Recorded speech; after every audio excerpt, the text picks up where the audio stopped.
प्रिय विद्यार्थियों, मैं डॉक्टर संजय सिन्हा आपको पिछले वीडियो के अगले क्रम में उसके अगले कड़ी के रूप में इस वीडियो को लेकर आया हूँ आपको यह बताने के लिए जो हमारी चर्चा चल रही थी कि क्या लोक प्रशासन एक सामाजिक विज्ञान है।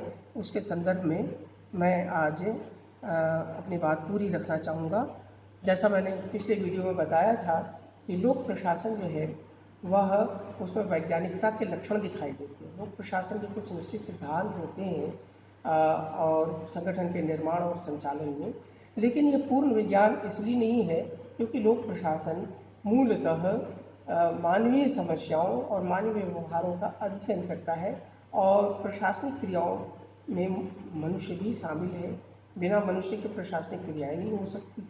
इसीलिए मनुष्य का जो तत्व है वो इसको पूर्ण विज्ञान से रोकता है।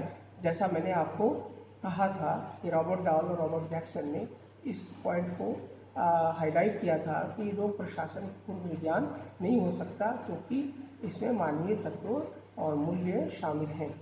अब देखिए, दूसरा जो पक्ष है कि भाई लोक प्रशासन एक कला है।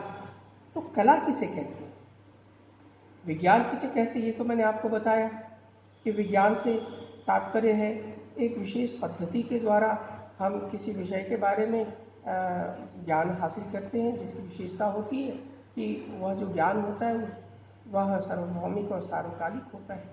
लेकिन कला से तात्पर्य क्या है? कला का मतलब होता है, इसको कह सकते हैं एक्सप्रेशन है, अभिव्यक्ति है। कला एक व्यक्ति की है ना, उसकी विशेष पसंद नापसंद, उसकी सोच, उसकी मूल्य मान्यताएं, उसकी अभिव्यक्ति है और यह व्यक्ति दर व्यक्ति बदल सकती है। इसको यूँ समझें कि आप किसी से पूछें कि भाई आपको सबसे आपका पसंदीदा फूल कौन सा है, विच फ्लावर यू लाइक मोस्ट, तो कोई कहेगा कि मुझे चमेली के फूल बहुत पसंद है, कोई कहेगा गुलाब के, कोई कहेगा हमें मैरीगोल्ड गेंदे का फूल पसंद है, कोई कहेगा कमल का फूल पसंद है। ये निर्भर करता है व्यक्ति की धारणा, उसके मूल्य, विश्वास, उसकी संस्कृति और उसकी पसंद नापसंद क्या है। तो जो बात व्यक्ति दर व्यक्ति बदलती हो, व्यक्ति के धारणा, मूल्य, पसंद, विश्वास पर आधारित हो, उसको हम कला कहते हैं। तो आप देखिए, पेंटिंग है, म्यूजिक है, ये सब कला है। कला से तात्पर्य है कि हर व्यक्ति के ऊपर ये निर्भर करता है कि वह अपने आप को, अपने विचारों को, भावनाओं को कैसे प्रदर्शित करे। इस संदर्भ में कहूँगा, जैसे आपने सुना होगा शास्त्रीय संगीत। शास्त्रीय संगीत बहुत ही विधिबद्ध है, इसके कुछ सिद्धांत हैं, कुछ नियम हैं जिसको फॉलो करना पड़ता है। लेकिन इसके बावजूद आप देखिए कि प्रत्येक राग रागनियों के अपने कुछ निश्चित नियम हैं। उसके हम कह सकते हैं स्वरों के एक विशेष प्रकार से उनको उद्घाटित करना पड़ता है, उनको गाना पड़ता है। लेकिन एक ही राग को अलग अलग गायक जब गाते हैं तो दोनों में अंतर होता है। वो इसलिए होता है कि उसमें उनकी अपनी पसंद, उनकी अपनी शैली भी शामिल हो जाती है।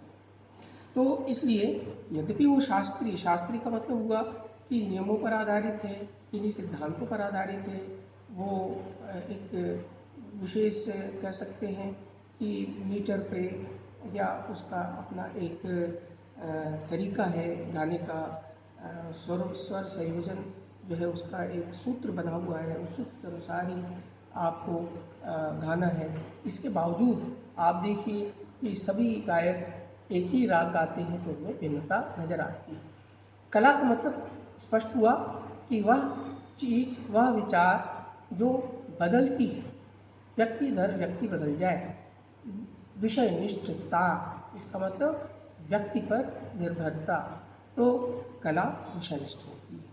जैसा हमने अभी तक अध्ययन किया कि क्या लोक प्रशासन कला है या विज्ञान है, मैंने बताया कि लोक प्रशासन का संबंध किससे है। तो स्पष्ट है कि लोक प्रशासन का उद्देश्य सरकार की लोक नीति को क्रियान्वित करना है। अब लोक नीति के क्रियान्वयन में जितने भी प्रकार की क्रियाएं की जाती हैं उन सब का संबंध लोक प्रशासन से है। इसमें लोक नीति निर्माण संबंधी आवश्यक तकनीकी सेवाएं उपलब्ध कराना, सहायता उपलब्ध कराना, नीतियों के क्रियान्वयन के लिए संस्थाओं का संचालन, व्यक्ति और सामग्री का प्रबंधन, नीतियों के क्रियान्वयन के पश्चात उनके प्रभावों का मूल्यांकन, और यदि कोई कमी है या त्रुटि है प्रभाव में तो उसको कैसे ठीक किया जाए, इसके लिए फिर सरकार को सुझाव देना। ये सारी क्रियाएं लोक प्रशासन के अंतर्गत संचालित हैं। अब जरा अगर ये सारे काम को देखें तो इसमें विज्ञान भी शामिल है, यानी वैज्ञानिक पक्ष भी है और इसमें एक कला का पक्ष भी है। इसको यूँ समझ लीजिए कि क्या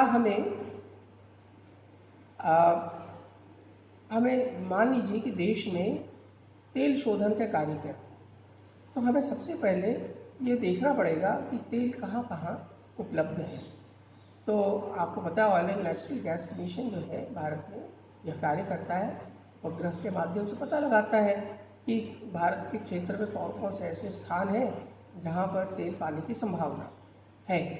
तो हर जगह खुदाई नहीं की जाती, तो वो ये देखेंगे, मान लीजिए कि जयपुर के शहर के ठीक नीचे एक गैस का बहुत बड़ा भंडार है, मान लीजिए सैटेलाइट अध्ययन में यह स्पष्ट हुई बात। तो तथ्य तो यह है, वैज्ञानिक पद्धति से आपने ये खोज निकाली कि भाई जयपुर शहर के नीचे बहुत बड़ा तेल गैस का भंडार है।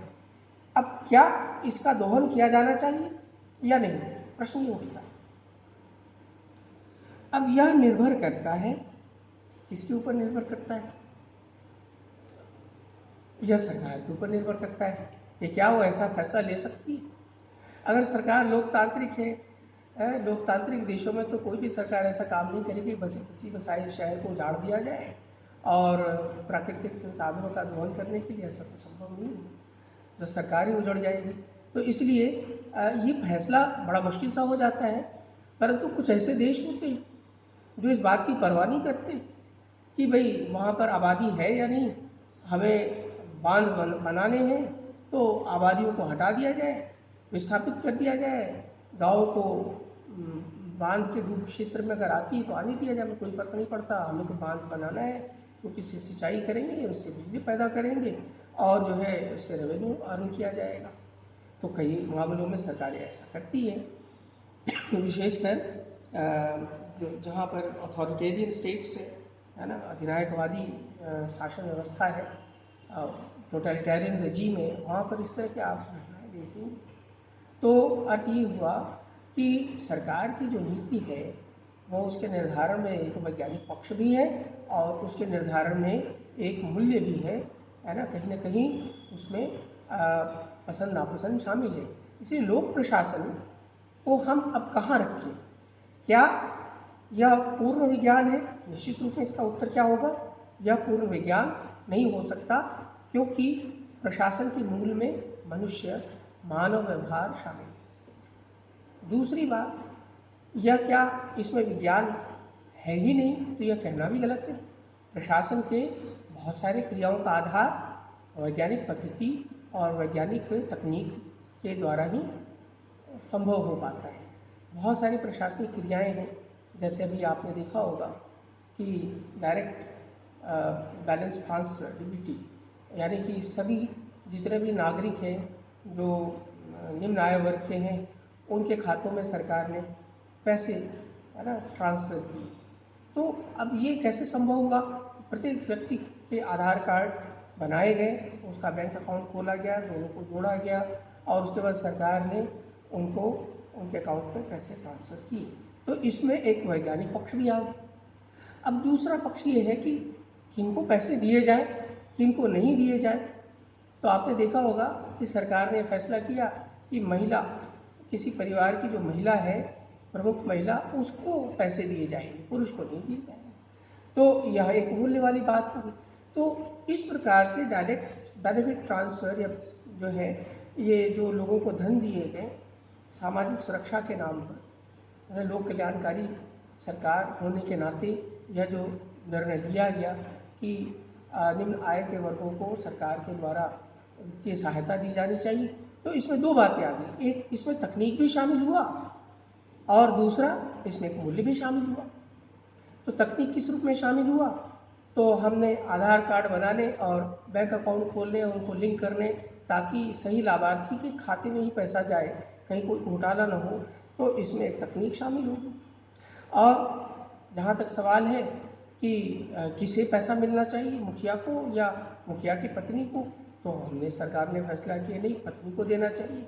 मुखिया हो सकता है पैसे का दुरुपयोग करे, पर गृहिणी जो है घर की, वो बेहतर तरीके से पैसों का इस्तेमाल करेगी तो उसको पैसे दिए। इस प्रकार से हम कह सकते हैं कि भाई महिला सशक्तिकरण भी हुआ। तो ये मूल्य की बात है। तो सरकार लोक प्रशासन की जो क्रियाएं हैं उसमें दोनों ही चीज़ें शामिल होती हैं। उसमें आप देखें कि तकनीक भी शामिल है और क्या है, मूल्य भी शामिल है। अब आपसे अगर पूछा जाए कि क्या लोक प्रशासन का एक विज्ञान संभव है, तो इसके बारे में आप ये कह सकते हैं कि चूंकि लोक प्रशासन का उद्देश्य जो है वो समय, संस्कृति, स्थान पर निर्भर करता है। अमेरिका के जो लोक प्रशासन है, वहाँ के सरकार में जो कार्य किए जाते हैं वो अपने स्थान और संस्कृति और आवश्यकताओं, लोगों की आवश्यकताओं के अनुसार वहाँ की नीतियाँ बनती है। भारत की अलग बनती है, चीन की अलग बनती है, ब्रिटेन की अलग बनती है। हर देश की सरकार अपनी जनता को ध्यान में रखकर, उनकी आवश्यकताओं को ध्यान में रखकर, उनकी प्राथमिकताओं को ध्यान में रखकर नीतियाँ बनाती है। तो सभी लोग कल्याणकारी राज्य हैं, लेकिन उनकी प्राथमिकताएं अलग अलग होती हैं। तो चूंकि उद्देश्य सबके भिन्न भिन्न हैं, इसीलिए एक प्रकार की तकनीक और पद्धति नहीं पाई जाएगी। अलग अलग देशों में अलग अलग प्रकार के तकनीक और पद्धति पाई जाएगी। यानी आप ये कहें कि हर देश का प्रशासनिक तंत्र का स्वरूप, कार्य प्रक्रिया, कार्य प्रणाली या उसका व्यवहार एक जैसा हो, तो ये गलत है कहना। क्यों? क्योंकि हर देश की नीतियाँ अलग हैं, कार्यक्रम अलग हैं, प्राथमिकताएं अलग हैं। तो इसलिए जब तक एक समान उद्देश्य नहीं हो तब तक एक जैसा व्यवहार भी नहीं होगा। इसलिए लोक प्रशासन पूर्ण विज्ञान नहीं बन सकता, परंतु आप एक कह सकते हैं कि मान लीजिए, एक कल्पना कर लीजिए, ऐसा भी संभव हो सकता है और ऐसा कई क्षेत्रों में संभव है। जैसे आप देखिए कि अस्पताल का प्रशासन, बड़े बड़े विश्वविद्यालयों का प्रशासन, होटलों का प्रबंधन, आप देखिए इनमें एक बड़ी समानता है। आप किसी भी प्रकार के वायु जो कहते हैं सेवाओं में चले जाएं, चाहे एयर इंडिया में ट्रैवल करें या स्पाइस जेट में ट्रैवल करें या फिर आप जेट एयरलाइंस या विस्तारा, कोई भी एयरलाइंस में जाएं, आप अंदर जब जाएं, प्रवेश करेंगे, वहाँ एक जैसी संस्कृति है। विश्व के जितने भी 5 स्टार कंट्री होटल्स हैं, वहाँ जाएंगे तो आपको एक जैसी संस्कृति मिलेगी। वही एक प्रकार की आपको शैली नजर आएगी, व्यवहार की शैली, खान पान की शैली, है ना, जैसा आप चाहें आप देखेंगे। अस्पतालों में भी देखेंगे कि सभी बड़े बड़े जो अस्पताल हैं, चाहे वो सरकारी हो चाहे निजी हो, तो काम करने का तौर तरीका एक जैसा ही है। तो इसलिए अगर उद्देश्य एक ही है, अगर उसमें कोई अंतर नहीं है, तो कार्य करने का तरीका भी एक जैसा हो सकता है। इसीलिए बात कही गई है कि व्यक्ति, समाज और राष्ट्र से जुड़ा होने के कारण लोक प्रशासन जो है सार्वभौमिक रूप से समान नहीं हो सकता, लेकिन जहाँ तक इनके उद्देश्यों को प्राप्त करने के तरीकों का प्रश्न है, उसका एक विज्ञान निश्चित है। यानी अमेरिका में भी अगर 4 लेन बनाया जा रहा है, तो सड़क बनाने का जो तकनीक है, वो भारत में भी सड़क बनाने की तकनीक तो वही होगी, है ना। ये बात अलग है, कई बार भ्रष्टाचार हो जाता है, लेकिन तकनीक वही है बनाने की। परमाणु रिएक्टर्स जो बनाए जा रहे हैं अमेरिका में और भारत में बनाए जा रहे हैं, तो परमाणु रिएक्टर बनाने का तरीका एक ही है, वो दो नहीं है। तो इसलिए उद्देश्य अलग हो सकते हैं, परंतु कई बार तरीका एक होता है। अगर उद्देश्य समान है, जैसे मैंने कहा सड़क बनाना है, पुल बनाना है, उद्देश्य समान है तो तरीका भी समान होगा। हाँ, उद्देश्य भिन्न कहाँ होते हैं कि हमारा उद्देश्य है कि हम अपनी अर्थव्यवस्था को बाजार की ताकतों पर छोड़ दें। ये किसी एक सरकार का, खासकर पूंजीवादी देशों की सरकारों का ये उद्देश्य होता है कि वह अर्थव्यवस्था में न्यूनतम हस्तक्षेप करती है, बाजार की ताकतों पर अर्थव्यवस्था को छोड़ देती है। और जबकि समाजवादी देशों में राज्य की जो भूमिका है अर्थव्यवस्था को नियंत्रित और निर्धारित करने, उसमें राज्य की भूमिका ज़्यादा प्रबल होती है। तो इस प्रकार उद्देश्य थोड़ा भिन्न हो गया, तो काम करने के तरीकों में परिवर्तन नजर आता है। लेकिन जहाँ तक सवाल है, अगर उद्देश्य समान है तो पद्धति भी, तरीके भी समान आपको नजर आएंगे। तो हम बड़े आसानी से बात को कह सकते हैं कि लोक प्रशासन का विज्ञान संभव है यदि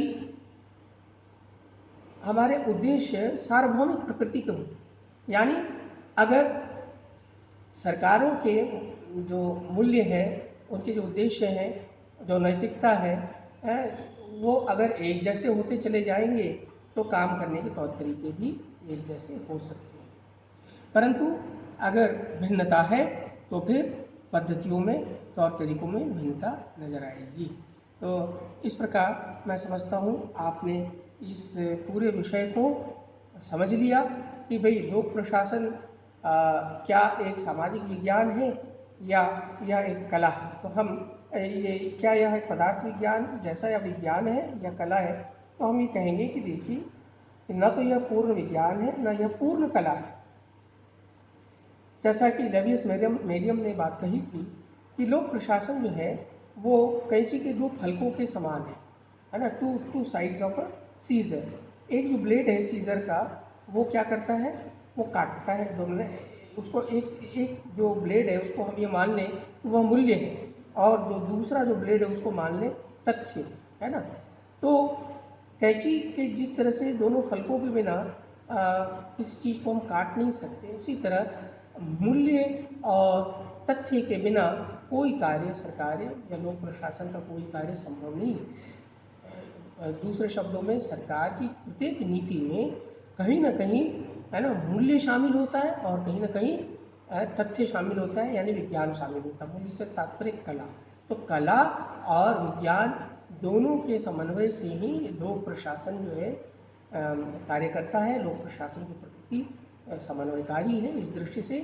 और इसको हम पदार्थ विज्ञान नहीं कहेंगे, न इसको पूर्ण कला कहेंगे, बल्कि हम इसको क्या कहेंगे, एक सामाजिक विज्ञान, क्योंकि इसकी काम करने की जो शैली है, जो तकनीक है, वो वैज्ञानिक पद्धति पर आधारित होती है।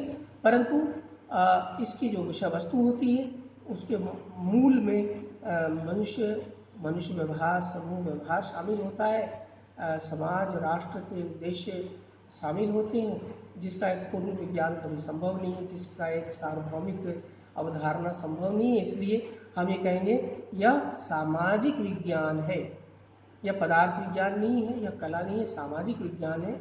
और जहाँ तक मूल्य निर्धारण का सवाल है, लोक नीति निर्धारण का सवाल है, इसका तो सार्वभौमिकीकरण करना संभव नहीं है।